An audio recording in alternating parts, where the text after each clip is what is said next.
This morning, the American Red Cross is dealing with an urgent blood shortage, and they desperately need blood donors. So here to highlight how important it is to give blood right now is Sherry with the American Red Cross, and then we have Heather, who's a blood recipient herself, and her husband, Don. Thank you guys all so much for being here. I appreciate it. Thanks for having us. So I want to start with you, Heather. You were in an accident back in December. Can you talk to me about what happened? Yes, it was right before Christmas, just a few days, and so I was going into the parking lot of Costco. I drove in and got out of my car, and I was walking up to Costco, and there was quite a line of cars, and I was waved through by one of the drivers to go ahead, and out of nowhere a car came and pinned me to another car. Okay, and so what happened in that moment? In that moment, I was thrown to the ground, and I laid there. Quite a few people came to to help, and some held my hand, some were just trying to keep me warm, and I just laid on the ground. Such a terrifying situation. In terms of your recovery process, obviously it's been a few months now. I know blood was huge for you in being able to receive a blood donation. Can you talk to me more about that? Yes, I lost a lot of blood. It was apparent at the scene, even to me, that it was a lot of blood and very scary. And for the recovery, even in the hospital, I realized as I was recovering that I was still needing, they would take me back to surgery, and I realized the amount of blood I was using in the hospital. And I felt bad. I felt bad that I was taking so much of the blood supply that people needed. But it's part of the reason you're here today. Yes.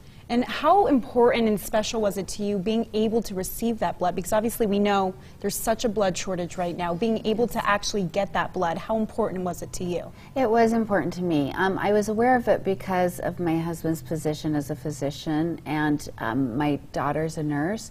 I'm aware of the shortage, and I understood what a big deal it was for me to for my body to receive that much blood, but also just how lucky I was that they had the blood for me to replenish. Absolutely, and you spoke about your husband. Obviously, we know that you, Don, work at a trauma center. What has your experience been with blood donations and just how crucial they are to saving people's lives?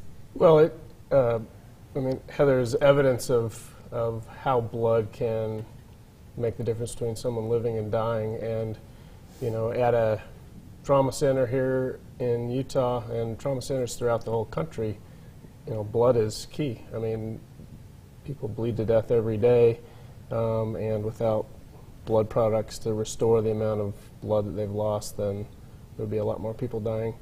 So nationally, there's a huge, you know, shortage of blood right now. A lot of it due to COVID, but all around the country, everyone's feeling the shortage, and there's talk of how to mitigate, you know, how do we, should we be restricting how much blood people get in order to preserve blood for... It's become that dire that they're now considering those options. There's discussions going on about that, and what do we do if it gets worse, and so certainly getting more blood donors is hugely important. Absolutely, and real quick, we're running out of time. Sherry, you know, we just talked about how badly needed blood is. Where can people who are watching this morning go if they want to donate blood themselves? I would suggest to download the Red Cross app, and definitely, or go to 1-800-RED-CROSS.